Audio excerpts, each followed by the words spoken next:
Well, hello, everybody out there, and welcome to another session of the New Normal webinar series here from Resource Recycling. I'm Dan Leif, the managing editor at Resource Recycling, and yeah, glad to be back moderating another session. This week, we are really getting kind of to the heart of the matter, talking with three different sized municipalities about how the COVID-19 pandemic has directly impacted their recycling operations and how they are planning for kind of a future of uncertainty. And before we get into those details and introduce our speakers, just kind of like to go through the background on the series and say thank you to some sponsors. First one, the Recycling Partnership. They are our series collaborator. They've helped put together a number of panels, and they're an organization that offers a lot of different material support and ideas to lift municipal recycling. I'd also like to call out that in the current August edition of the print edition of Resource Recycling, we have a great story from Scott of the Recycling Partnership about contracting in the current age. It kind of dovetailed with an earlier session in the New Normal series. And so definitely encourage you to check that out in the August edition. If you don't get the print edition of Resource Recycling, I think there's going to be a link in the chat that will show you how to sign up and give you more details on that. So all that to say, thank you to the Recycling Partnership, our series collaborator. And again, as we have each week, saying thank you to our platinum sponsors. They are with us throughout the 6 sessions of the New Normal series. That's Harris Equipment, Retract Connect, and the American Chemistry Council. Those are three organizations that have been part of the recycling industry for some time and do a lot to help connect stakeholders and strengthen the chain. So again, thank you to Harris, Retract, and ACC. This week we have a gold sponsor, Can You Recycle This? Which is, or Can I Recycle This? Which is an app developed by some folks down in Georgia to help community members understand which materials they can recycle in local programs. Definitely check them out. And then Clearstream Recycling. They offer different pieces of infrastructure, bins, and receptacles to help collect materials. So thanks so much to our gold and silver sponsor this week. A few notes just on how you can interact with today's webinar. On the right side of the screen, you'll see a chat and a Q&A. When it comes to asking your own questions to get them into the conversation, please use the Q&A. Those will come into our system, and then we will get them out to the panelists. This is going to be a total question and answer based session, and so there's going to be lots of room for interactivity, and we'd love to hear what questions you all have on your mind to put to these municipal recycling program leaders. And make sure that you're with us next week on August 26th for the final installment of the New Normal webinar series. And we're going to be doing a digital version of Measurement Matters. That is a long-standing program that talks about metrics, data collection, analysis of numbers in municipal recycling. And for the first time, that's going to be done totally online, and we're doing it through the New Normal series. So make sure you sign up for that. And then keep the 2021 Resource Recycling Conference on your radar. More details coming out soon, but as we love to be bringing people together and sharing best practices, talking about ideas, and we'll see what the world is like next year. But one way or another, the Resource Recycling Conference will be there to connect you. rrconference.com for all the latest. And with that, let's get into the discussion here today. As I said, we have 3 different cities represented, the recycling leads or top officials for recycling programs at those cities. And we're just going to do an open discussion about how COVID-19 is impacting what they do every day and how they're planning for the future. Three panelists, I'll introduce them and then I'll give them just a couple minutes to talk about their programs in general to kind of set the stage here for the discussion. Bridget Anderson, she's the Deputy Commissioner for Recycling and Sustainability at the City of New York Department of Sanitation. New York City, largest city in the United States, just under 9 million residents.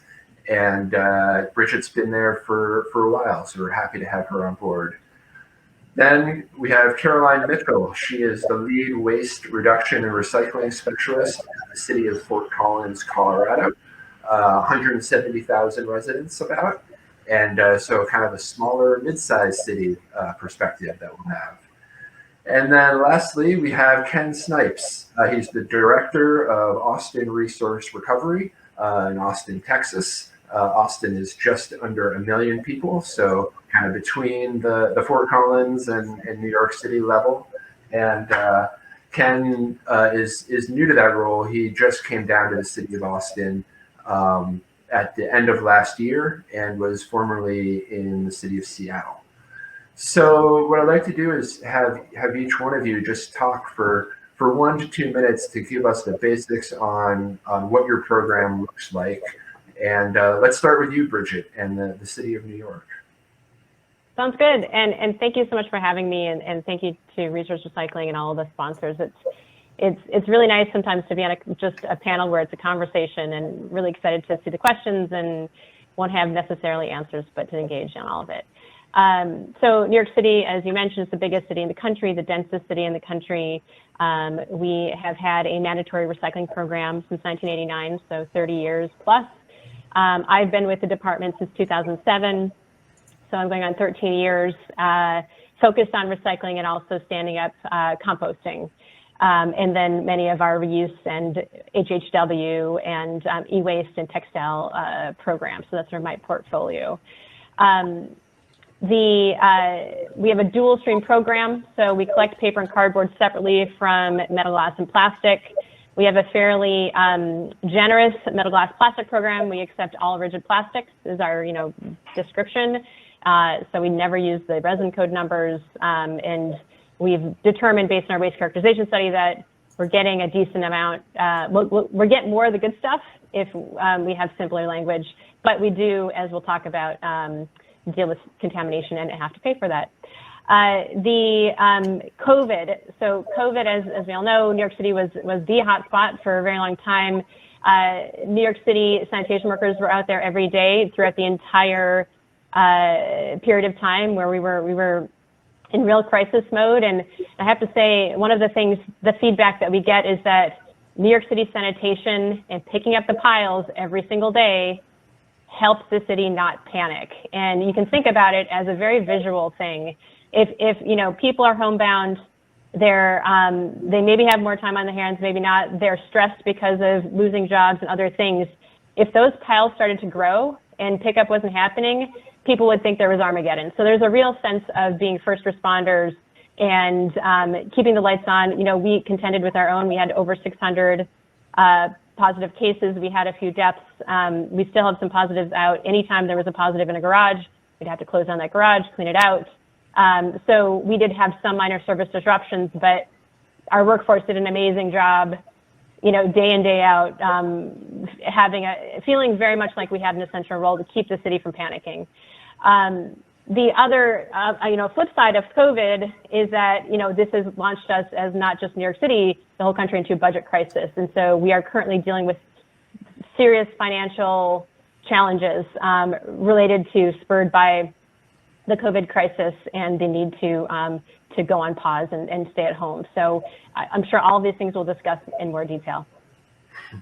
Absolutely. Yeah. And picking up the piles, that really kind of gets right down to the base level, essential service of what we're talking about. So thank you for that context, Bridget. Really appreciate it, and hope that all those workers in DSNY continue to stay as safe and healthy as they can. And that goes out to everybody in the industry for sure. Caroline, let's go to you. Kind of just a quick recap of your program. Yeah, well, also, thank you very much for the invitation to participate today. So Fort Collins, as you mentioned, is a community of around 170,000 residents. And in Fort Collins, we are somewhat unique in that we are a community that is really committed to aggressive, ambitious waste reduction goals. And we are a completely privatized community. So all of the service, all the trash and recycling service is provided by the private sector. So the city's role through that is creating the policies through which that service is delivered, and then also in the educational role. So our primary policy tool is that we license all of the haulers that operate in the community. There are 3 haulers that provide curbside recycling service and trash to residents, and then a number of roll-off haulers also, and a few commercial specialists. But within Fort Collins, haulers have been required to offer recycling since 1993, and we've had a pay-as-you-throw ordinance for single-family homes since 1998. We do have an optional yard trimmings collection program for residents, and by we, all of this is, again, delivered by the haulers, but through the city's licensing program. So there's a seasonal opt-in yard trimmings collection service for residents of single-family homes. And we also have landfill bans on both electronics and cardboard. And then we also have adopted what we call the community recycling ordinance that we'll probably talk about a little bit later, was one of the impacts from COVID for our community. It was slated to go into effect the end of this year and was delayed as one of the impacts from COVID. But the community recycling ordinance will require haulers to provide recycling service to all multifamily and commercial locations unless that location has a variance on file for some very specific reason they can't have recycling service. So in the near future, all of the businesses and multifamily complexes in Fort Collins will also have recycling service. Great. And what is the MRF situation around Fort Collins? Where do the haulers take material collected there? Oh. For some reason, I couldn't hear the word MRF. Situation. We yeah, certain word. Yes. No, the sound just cut out for a second. So Fort Collins, all the material in northern Colorado goes to the Larimer County Recycling Center, which functions as a sort of a transfer station. And then it's all taken to the Franklin Street MRF in Denver. So Waste Management's the operator and owner of the Franklin Street MRF. So we work with them for all of the MRF relationships. Great. Thank you, Caroline. Mm-hmm. And then Ken, are you there? I think we might have some video trouble, but hopefully you're there on audio. Can you hear me? Ken. Okay. Well, let's just for the moment go ahead and stick with Bridget and Caroline and Ken. If you're able to come back on, just jump on into the conversation. For both of you guys touched on this a little bit, but what would you say the #1 impact to your recycling programs as we've gone through this pandemic has been? Well, interestingly, and this is not actually, I think, unusual, is because everyone's home, a lot of the waste management has transferred from the commercial sector to the residential sector. And so for New York City, that means the municipal workforce. Actually, we've been collecting more tonnage. We've had, during the height of the crisis in New York City, we had about 5% of the city's residents who had evacuated or fled. And yet we're collecting more tonnage on the residential sector, and especially metal glass plastic. So up 19% if you compare to last year over the 4-month period that we've been measuring. And it's variable depending on parts of the city, but there's been an interesting uptick, and it's largely due to people being home. So there's good parts of that, more material that we can recycle and market. Obviously, a lot more cardboard, contending significantly with PPE contamination, not only litter, but people throwing it, they think a rubber glove should go in a plastic bin, things like that. So those are definitely issues we're contending with. And then just the very, very big, dire budgetary situation, which, we're trying very, very hard to maintain as many core services and programs as we can. Got it. And Ken, it looks like we got you back here. So why don't you just give us a little a little bit of background on Austin's recycling program, and then also talk about what the number one, I guess, impact has been from the pandemic on you all down there. Well, the city of Austin, as you said earlier, is about 1 million people. We offer most of the services in-house on the residential side. The commercial side is contract out. So we offer yard trimmings, recycling, composting in most of the city. We should be offering it to all of the city here pretty soon. And I would say the biggest impact for recycling thus far has just been the value of recycling, the value of recyclables. I will say also that there's been a couple of other impacts is that, as Bridget alluded to, we're seeing quite a few more things in the recycling that probably shouldn't be in there. We're seeing masks and things like that in there, which kind of raises some concerns about, these new products that are showing up, the nitrile gloves, masks, face shields, and all those types of things that we didn't think a lot about, a few months ago, but they're front and center now. Great. And when you said the impact on recyclables markets, is that you're seeing better pricing or worse pricing, or could you expand on that a little bit? Typically lower, with the price of fuel being so low right now, that drives the price of plastics down as well. They tend to, correlate with one another. And so the price just in general is down across the board. I will say on the flip side of that, because we do perform collections in-house, with the fuel prices being down, that's actually a benefit on that side of the ledger for us as well. Right. And then your MRF partner is for the municipal material or the residential. Does that all goes to the Balcones facility there in Austin, or is it more than just Balcones in terms of process? Yeah, Balcones, right. We have Balcones takes part of it, and then Texas Disposal System takes the other half of it. Great. Thank you. And moving to Caroline and Fort Collins, largest impact from COVID-19 on your program. What would you say? Well, I would say, there was sort of phases when COVID first hit everybody. Mostly there was sort of the panic of trying to figure out how big the impact was going to be and making sure that we were both responding as aggressively as necessary and also not over responding. I think there was a lot of questions at the time of whether what would happen if workers got sick and there weren't enough workers to collect physically provide the service. And there was also, at least one of our haulers was having a hard time with all of the disruptions that had happened from COVID's impact in China. It was having a hard time getting parts to repair their vehicles. So we were thinking a lot about how do we support our haulers in keeping their operations functional and delivering those really core services. And so the two specific changes that we made were that we delayed the start of the yard trimmings collection season. Typically that starts on April 1st. And, with the timing of COVID hitting, that was smack in the middle of when we had no idea what was going to happen. And so to help make sure that they weren't also shifting their staff and shifting their trucks, we gave flexibility of whether the haulers chose to start the yard trimming service at that same start date. And we gave permission for up to 2-month delay. So one of our haulers decided that they felt equipped to start the yard trimming service on time, and 2 decided that they opted for the delay.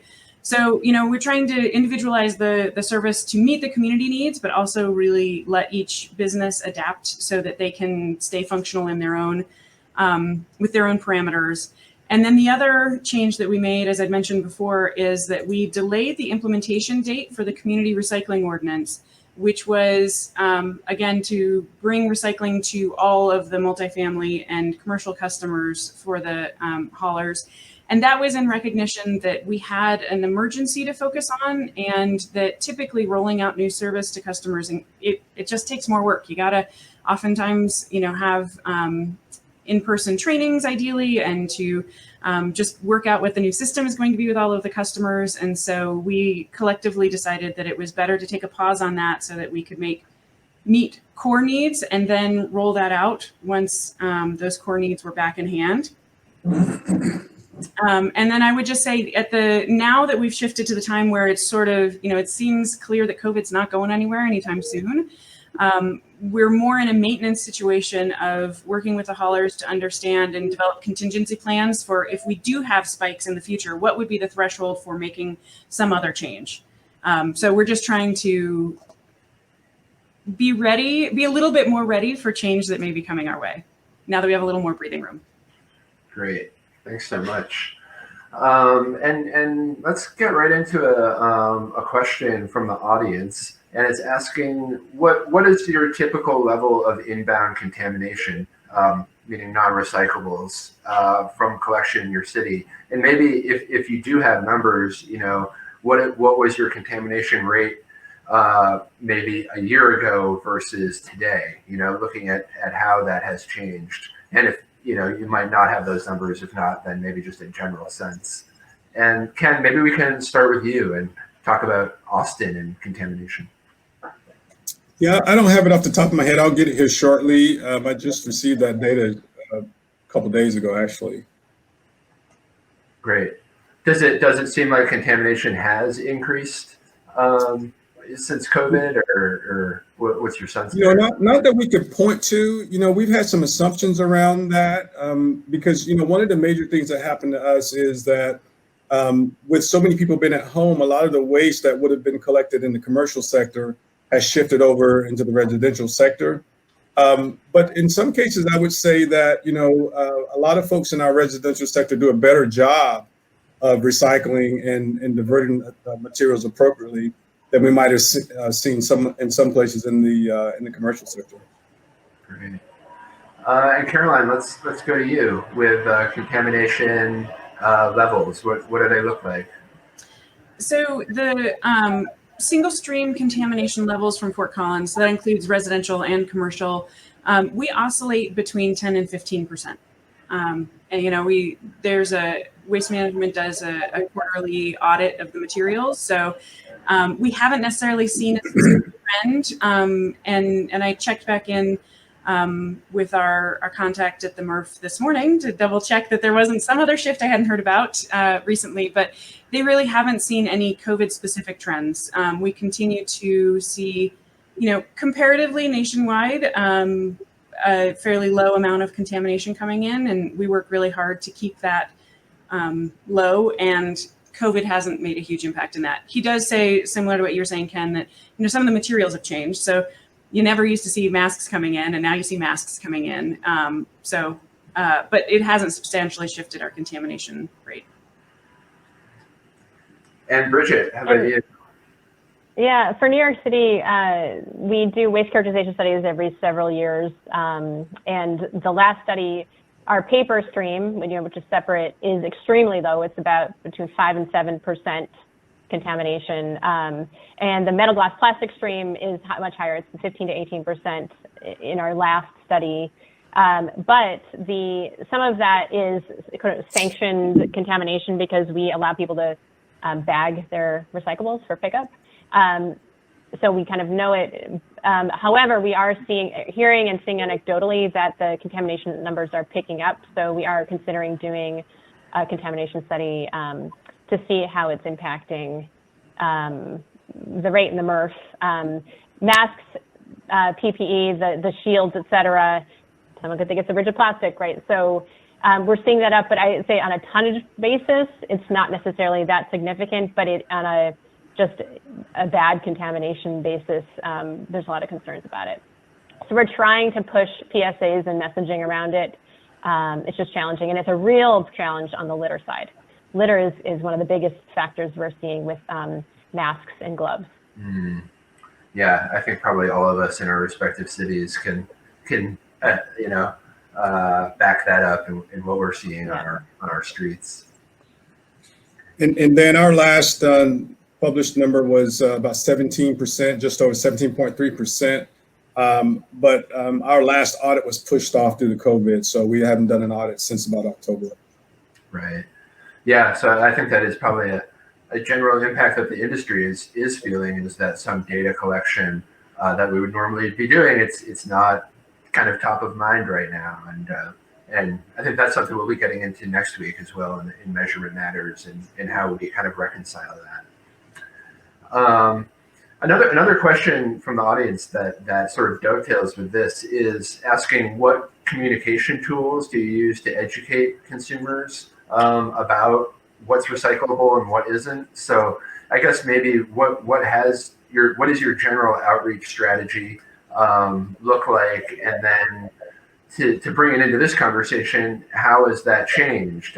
Maybe going door to door and having conversations doesn't, if that was something that happened, doesn't quite make as much sense right now. So let's start with you, Caroline, and talk a little bit about outreach. Yeah, that's one of my topics that I love. There's a number of different layers, and I know we talked about the budget impacts that have happened to every entity in society as a result of COVID, including the city of Fort Collins. And so what those budget impacts look like for us is a significant reduction in our education and outreach. So typically that happens through a mix of in-person and some materials that are like mailed to residents or ads placed, and then also the online social media and things like that. And so most if not all of our in-person outreach has gone on pause. And from the budget cuts, most of our paid options have gone on pause as well. And then it's really tricky because for all of the electronic options, those have to be prioritized for emergency communications, and everybody's in the same budget situation. So the free media is at even more of a premium right now. So I would say, unfortunately, there's probably a net decrease in the education and outreach reaching our community right now, which is certainly not our goal. But, we still keep at a minimum, we have these recycling guidelines that are, I'm sure nobody else has guidelines. But again, when the shift from China accepting materials happened, we really shifted our focus to talk more about those contaminants. We've been talking a lot in the past. We'd sort of had the assumption, if it's not on the guidelines, don't put it in. And that works for some people, and we realized that more clarity was needed. So we still are sharing these out we get these to all of the apartment complexes, so they can give them to any of their tenants that when they move in. And then we're also continuing to get this out to residents. So we do still have at least our baseline of, reminding folks of the materials. And then we also are really committed to maintaining the educational materials that are on our website. And that is the recycling page in the city's website is always one of the most visited sites. And specifically, we have what we call our A to Z list that includes both curbside materials, but also household hazardous waste and materials that go in the trash. And so if anybody wants to check that out, it's at fcgov.com/A-Z is the short way to get to it. But we've been able to spend some of the time that we would have been spending on other projects continuing to make this tool even more robust and adding small videos to different aspects of it. So we're trying to still keep information as in the community eye as we can, given the circumstances, and also with the humility that if there's emergency messaging, that's going to take priority. And in Fort Collins, we're having another wave of that right now because there's a fire nearby. So there's it's always shifting, but we are focusing on getting out as much material as we can, given our current constraints. Great. Bridget, how about outreach in New York City, both in the past and now, and different tools, techniques? What's going on with that? Yep. So we are similarly, we give out for free recycling decals and posters, and those will get distributed. We do try as much as we can to do periodic mailers, but just for a frame of reference, one citywide mailer in New York City costs $1 million. So you have to really want to do that mailer to make the case for it. And so, we target those mailers very specifically sometimes. So very similar to what Caroline's talking about. We try to leverage digital sources, create videos, our websites, our social media pages. We used to do boosted posts. We were experimenting a lot with how do we do paid social media. That budget's totally gone. Our mailer budget completely gone. Our fulfillment budget, in other words, our ability to send out for free decals, is severely limited. So for better or worse, even as we're seeing the need to educate and keep people apprised, that's a challenge. We do have a sanitation app that tells you your collection day, that provides information. And both the app and the website have something, a widget called How to Get Rid Of, and it's similar to the 80s A to Z, I believe, where you can look up any item, and then we have information on what to do with that item, whether it's the trash, compost, recycling, HHW, et cetera. So again, it's a similar portfolio of options, and also similarly, we're guided with social media, especially. We're guided with what we can and can't push out based on the priorities of City Hall and public health officials and all those types of things. So a very similar story, actually. And Ken, how about Austin and outreach? Are you seeing the same thing where basically because of the reality, you can't do as much outreach as maybe you did last year? Right. Yeah. Similar to Fort Collins in New York, we're not doing any in-person outreach. We are driving people as much as we can to our website and using our apps. We're using social media. So very active on those platforms and trying to do as much as we can to connect with people there. And so I think that's probably going to be the mode of operation for the foreseeable, at least for the next year or so. I think we're going to all be operating on that same level. And the in-person outreach piece, I think it's, I feel like, at least my experience is social media, unless you're able to boost it, you're speaking to the choir.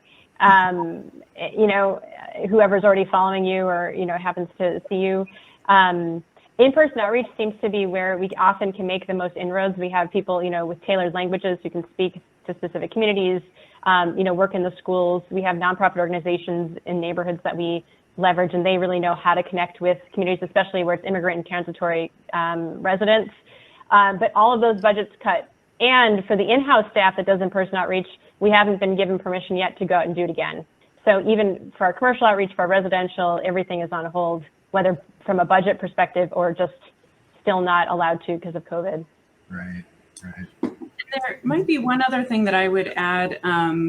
In the land of the in-person outreach, there is one area that we have reinstated, which is that we have a team of volunteers that primarily work at our Timberline Recycling Center, where they will help people answer questions there. And because that's a completely outdoor facility and the users are wearing masks, we have resumed the option for volunteers to be able to help people at the recycling center. So it's one small piece, but it's also, as we talk about folks are at home and maybe have more time on their hands and maybe hungering for personal interaction, some of our passionate volunteers are still getting the option to talk to others about recycling. And the other outreach-ish that I would say is going on, it's definitely outreach and it touches on recycling, is that the city has a major project going on right now called Our Climate Future. That's been going on for about a year. And that is an update of our climate action plans and our Road to Zero Waste plan and our energy plan. We're updating them all as one unified plan. And I know we may touch on equity in a little bit. And this is a project that's really been centered in equity, but also just in outreach beyond our typical fashion. And given that waste is one of the areas of focus in that plan, that's sort of the other venue through which we are able to talk to folks about this topic. And it's always exciting to talk with folks in that mindset also to figure out where as a community do we want to go. So that's the other project that has been continuing in the midst of COVID. Great. And what's the name of that sort of all-encompassing master plan? It's called Our Climate Future. And if anybody wants to check it out online, the URL to get to it is OurCity, so OurCity.fcgov.com/ourclimatefuture.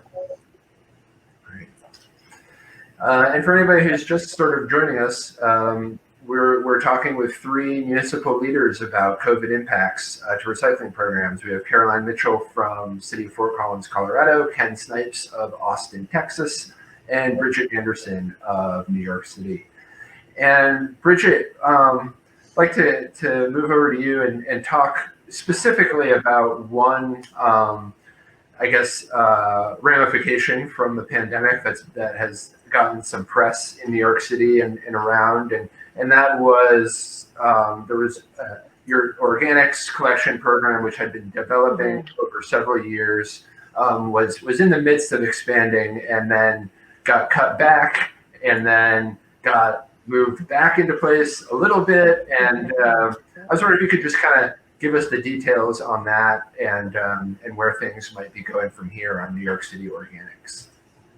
Absolutely. So yeah, it's been quite a ride. So in 2013, we started and were required by local law to do a pilot program to do curbside collection of compost. So that's food scraps, food sale paper, and yard waste, so items suitable for composting, which we know from our waste characterization study is about 1/3 of our waste stream, residential waste stream. And that program grew over time. And by 2018, we were providing collection service to about 1/3 of the city. And not everyone participated, but the collection service was there, and we were doing a lot of work to try to galvanize voluntary participation in the program. And our experience was highly variable. Certain neighborhoods, you saw a brown bin out every other house. Other neighborhoods, it was more spotty. So, but the contamination actually was very low because it was voluntary. People who are doing it were choosing to do it and doing it very well, like 5% contamination, very low. The random bin with like diapers in it. But in parallel to that curbside composting program, we have had a robust network of food scrap drop-off sites for quite some time, and that really stands on the shoulders of a community composting community and a New York City compost project that Sanitation funded for over 25 years. And that program, we had about 175 food scrap drop-off locations throughout the city, and the majority of that material was actually composted locally in either small-scale community garden sites or mid-scale composting sites located within New York City boundaries and operated by nonprofits. And they would use it as an educational touch point. Why compost? How does it work? What is the composting process like? And then actually distributing finished compost for street tree care and other things. So people were able to see the actual benefit, the full circle of recycling within your own community, as opposed to, recycling, let's say your plastic bottle, where it has to go far afield before it becomes the new resource. So these programs were, the people who did them, passionate about it. I know we had our highest performing food scrap drop-off site before COVID would collect close to 4 tons in one 5-hour period. I have about 900 people dropping off. I mean, it's incredibly popular where people did it, completely voluntary. And due to COVID and the restrictions on public interaction, we suspended our drop-off programs, not just the food scrap drop-off program, but also the our clothing collection events and our special waste site drop-offs, et cetera. And those were meant to be temporary suspensions for the COVID pause period. But then the budget crisis hits, and those temporary suspensions became a suspension for the entire next fiscal year.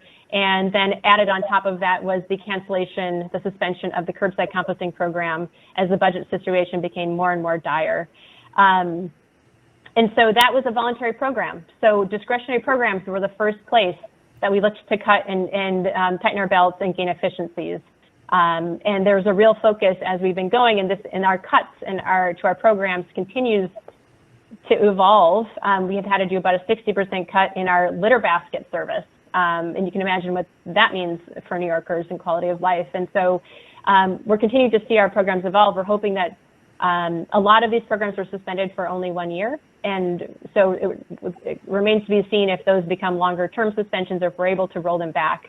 The happy news about food scrap drop-offs is that through an extremely enthusiastic and insistent advocacy effort, there was a partial restoration of funding to reopen food scrap drop-off sites. Now that we are in a place where we can have people, feel comfortable with the city, having people do that program, our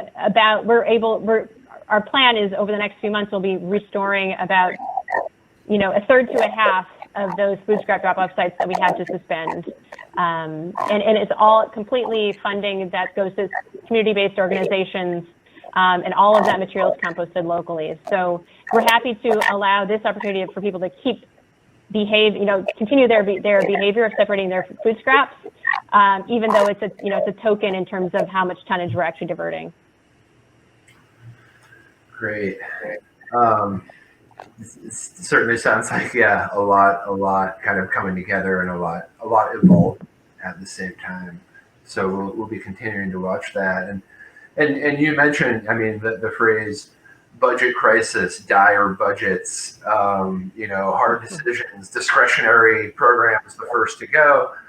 So let's get into the budget talk and maybe start with you, Ken. A question here from the audience, which we have a few different ways asked, but do you expect the economic landscape to result in changes to your department budget? And if so, what changes would you anticipate needing to make to your recycling program? Yeah, I think the change is going to hit everyone. Austin's in a pretty unique circumstance that, we haven't been as impacted budget-wise as some other municipalities, but I will tell you where we've been impacted has been with our collection workers, our collection staff. And so as you can imagine, at the advent of the coronavirus, there was a lot of fear amongst the collection workers about, what they might be coming into contact as they're out providing the services and working every day and still coming in every day. And so for a number of reasons, we started to lose staff, and we've had days where we've had as many as 98 of our drivers out for various number of reasons there. And so that caused us to have to start to triage our services and kind of look at what we would suspend and kind of essentially using our emergency operations protocols. And what we did as a result of that, we suspended our brush and bulky collection. The next on the list for us would be our, and those curbside types of services would be our yard waste or our yard trimmings service as well. But we haven't done that yet. But we did close our recycle and reuse drop-off center temporarily. We'll probably be reopening that hopefully by the end of the month. We closed the HHW facility, but we countered that by offering an at-home service. So if someone had materials for collection, they could call and the crews would actually go out to their home. We provide a set of instructions where we advise them where to place it. It's a contactless service.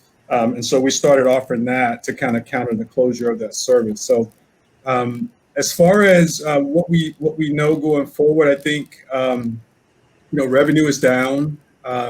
Bad debt is up. So like everyone else, we'll have to continue to manage our budgets, but we're really tracking that bad debt number because a lot of people are still out of work. A lot of businesses are still closed. So we're monitoring it closely, but we just don't know yet what the total impact's going to be. But we hope to, kind of ride it out pretty smoothly here. And you said that you had days where almost 100 drivers would be out. I think you said 98. What is your total driving staff, just to kind of put that in perspective?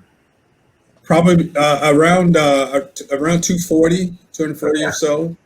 Yeah. So, and I will say this too, pandemic related, one of the other drivers for that, no pun intended, is that the industry is seeing a shift now that the logistics and supply chain industry is just growing in leaps and bounds. So a lot of our staff are leaving because they're being offered more money in some of these other places, and that's having a ripple effect down the line on our system. So, and it's nationwide. It's not just here. I think everybody's experiencing the driver shortage right now, and that probably more than anything has been the biggest threat to our operations and to our system. So as e-commerce and things like that have really exploded during this period, those people that are professional drivers, there's more opportunities for them in other industries beyond waste. Right, and as I talked about earlier, that shift from a lot of those materials that would have been collected on the commercial side, now sliding over to the residential side. So there's a greater impact on those collection services and those collection workers on that side of the house. So on some days, we're seeing as much as 18, 19% increase on that side of the house. So that again adds even more pressure on that side of the house for those workers. Thanks for those details, Ken. Really interesting stuff. Caroline, let's go to you. What has all this done to Fort Collins budget, and then how that is having an effect on recycling? Yeah, again, in Fort Collins, it's because we are not the service provider, it's a little bit different. A change in our general fund is not the same as a change to the recycling and trash services provided, which doesn't mean that the budget impacts aren't hitting the private haulers. It's just sort of separated out in Fort Collins. Certainly the haulers that service Fort Collins are struggling with the decrease in revenue from the commercial customers and experiencing that same shift of volume from commercial to residential as others have been talking about.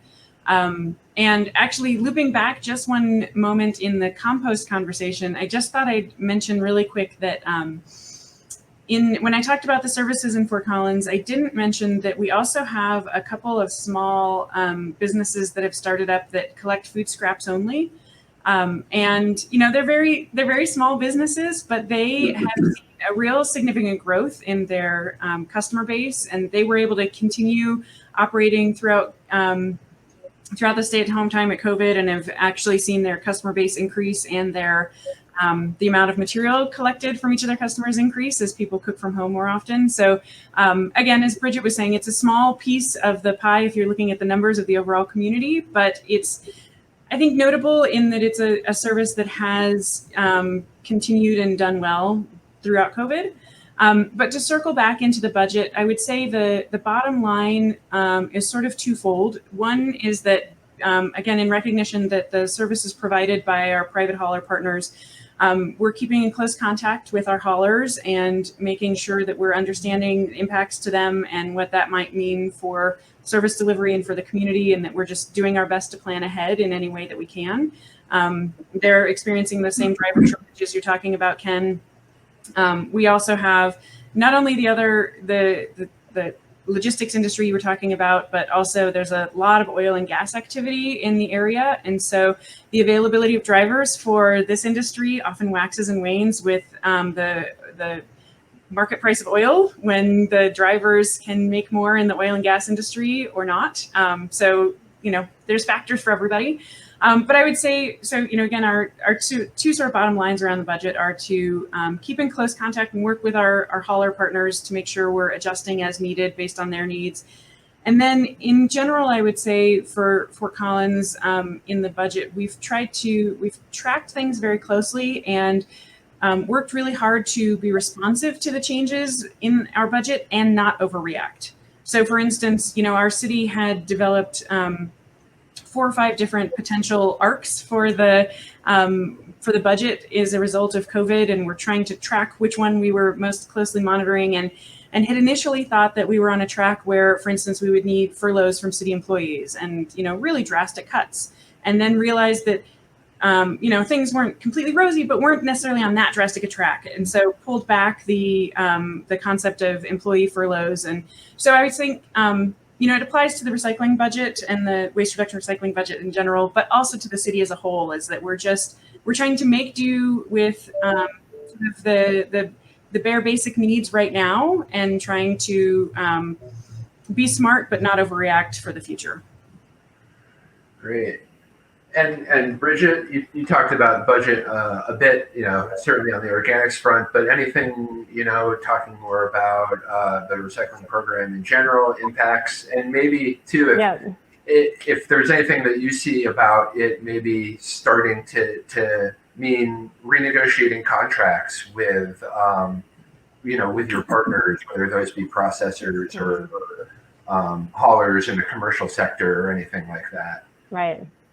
I mean, one thing that I haven't spoke about yet is the commercial waste sector, and it is private haulers who manage that waste, and the business dropped by 90%, and so that is a very, very dire situation on the private hauling sector. And this past year, we actually passed a law that was going to dramatically transform the commercial waste sector to move away from a free market system to a geographic zone system. And we're still hopeful that we'll be able to proceed with that transformation for the numerous, environmental, social, economic efficiencies that we would achieve. But we're waiting to see, is our timeline going to be moved on that yet? So there's a lot of discussions happening on the private sector side as well. One of the things that I think makes us vulnerable to a municipal fiscal crisis is that our entire department's budget is taxpayer levy. So we are reliant on the income of the city to pay for all of our services. And we're not just collections. We plow the snow, we clean the streets, we pick up litter baskets, and we do homeless cleanouts. We help support the NYPD on security details when we need to. So there's a lot of operations that we provide the city, and if the city's budget has gone into a tailspin, that directly impacts us because we are entirely reliant. We don't charge for waste pickup. We would love to have a system of pay as you throw to help both influence better diversion, but also to have some separate, utility bill that we can, like our water bill, where we could have that separated revenue source. But that's not the reality of us. On the flip side, the good side for us is that we do have long-term contracts based on our 20-year solid waste management plan that, we've dug in to recycling. We've dug in, and we have these long-term commitments, both on a policy level, but also on an operational and contracting level for recycling. And so that helps us. Doesn't mean we don't pay for it, but it's hard to extricate yourself from those commitments. So the city has to think long and hard about whether or not that's a place where they want to go. After 9/11, we did a partial temporary cut of recycling, where glass and plastic were cut for a period of 2 to 3 years, and then subsequently restored. That happened prior to that actually led to part of the priority of our solid waste management plan that we're currently in the middle of, which was to secure long-term contracts so those things wouldn't happen again. Again, the situation is dire, and we keep on learning ways that we're going to have to, tighten our belts even further. So we don't know what the future holds, but we're working as hard as we can to maintain all of the core services and not, minimize the changes beyond those discretionary programs. And well, with so much changing, inevitably, I think the topic of policy comes up. That can often be a way to help mitigate some funding shortfalls when it comes to recycling or to change the system in different ways. We have a few questions in here. So I'll put it out here. We'll start with Caroline. Where do you in the city of Fort Collins sit when it comes to different types of policy? There's something called the Recycling Act that has been mentioned here in a question, which is federal legislation that could bring some funding to local programs. There's also the concept of extended producer responsibility, where funding would be handed over to product manufacturers. There's another national bill looking at, national EPR, national deposit program that has been kind of kicked to the state level a little bit, at least in discussions. And I'm just wondering where everybody sits on what your cities would stomach when it comes to major policy or minor policy, for that sake. Well, I would say, as I stated in the introduction, Fort Collins, I would say Fort Collins dreams big, and also works really hard towards those big commitments. We're not unique among the communities on this call in that sense, but we have adopted legislative stances as an organization, actually on all of the topics that you listed, on all of those policies. So they are already topics that Fort Collins has talked about and thought about for a long time. and has written into our legislative policy stance that we are in support of those types of policies. And we're active, at the state level through Recycle Colorado, the Colorado State Recycling Organization. So I would say in general, there's lots of specifics always that have to be worked out with any sort of policy to make sure it makes sense. But on the whole, Fort Collins is generally supportive of policies that are going to advance waste reduction and recycling.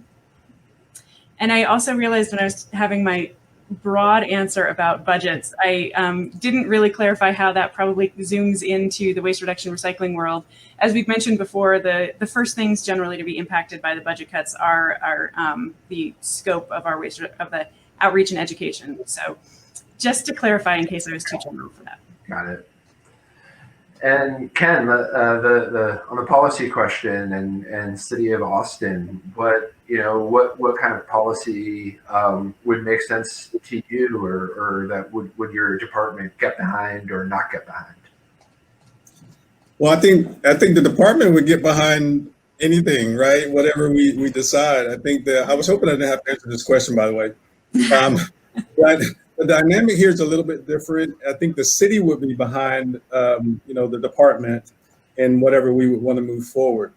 But the state legislature is a little different. And so, as an example, a few years ago, the city of Austin passed a plastic bag ban, and that was overturned by the state. So I'm still learning here, the political landscape and strategizing with my staff about how do we build support around some of the things that we want to do so that they're not killed somewhere else after we've done all the work to shepherd these things through and organize and construct and build and deliver. So it's a little bit different here than what I'm accustomed to. And I'm still working right now to figure out how we partner with folks on the other side of the aisle to understand what we're trying to do, why it's a benefit to them as well, and why it just makes sense for everyone involved. Right. And then if anybody who wasn't with us earlier, again, Ken is a new official down in Austin, and he came from Seattle. So that's kind of the discrepancy maybe in policy landscapes that we're talking about here.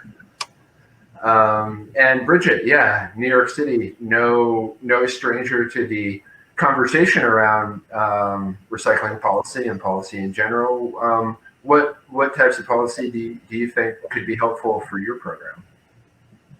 Well, I think I'd be remiss if I didn't just talk about in the immediate term. We are really hoping that federal stimulus packages include relief for city government budgets, the municipal utilities that we are required to provide and that we're struggling to provide. Even if, let's say, for example, money came in for education and helping pay for school retrofits and things, that then frees up other budget, which would help my department. So there's just generally that is an immediate area where we're pushing to advocate as much as we can through our elected officials, because even our state is just in dire straits. So so EPR, we've been supportive of EPR programs. We have several state and a couple of local laws for particular product types that are EPR programs that have really helped us to fund and operate programs for diversion. We've been actively engaged in both the EPR for packaging conversation, whether it's rigid materials, flexible packaging. And then we've also spent many years being proactive in just upstream conversations about, we are one part of a larger supply chain, and that we're actually part of a manufacturing industry. And so how do we, take what the moving of the piles and what's considered waste management and really position ourselves as also part of a manufacturing system. And those are conversations where, we feel like we're one part of the bigger story, and we want to make sure that our presence is heard in those conversations. And whether it's talking with producers, product designers, are there ways that in a pre-competitive way, transformation of packaging we can be alerted about that, so we can be aware when we're investing. We're not nimble. We invest in equipment, and that's for decades, or it's for years. And so if we're investing in last year's product and next year it's going to be totally different, we're screwed. So just having those conversations, and the market's good for natural HDPE. great. If you're not giving me any products that are made out of natural HDPE, I'm not able to provide you with supply of natural HDPE. So like, how do we make sure we're having these supply chain conversations? And EPR, in my mind, is potentially a way to take, there's a lot of private sector money focused on trying to invest in better recycling infrastructure, but it's a, you know, a sort of scattered way, and EPR seems like it could be a way to funnel that private sector investment in a way that we can really focus it on the larger industry improvements that need to happen. Thank you. With that, we're actually right at the end of our time here. There's so much more we could have talked about, for sure. There always is, and we'll be finding ways to continue to engage on these topics and conversations with municipal stakeholders. That's what we're all about here at Resource Recycling. So thank you so much, Caroline Mitchell, City of Fort Collins, Ken Snipes, City of Austin, Texas, and Bridget Anderson, City of New York, New York. Really appreciate your insight, and thank you all for joining us. Hope to see you next week, same time. Measurement Matters here at the New Normal series. Take care. Thank you. Take care. Thanks. Thank you. Thank you very much.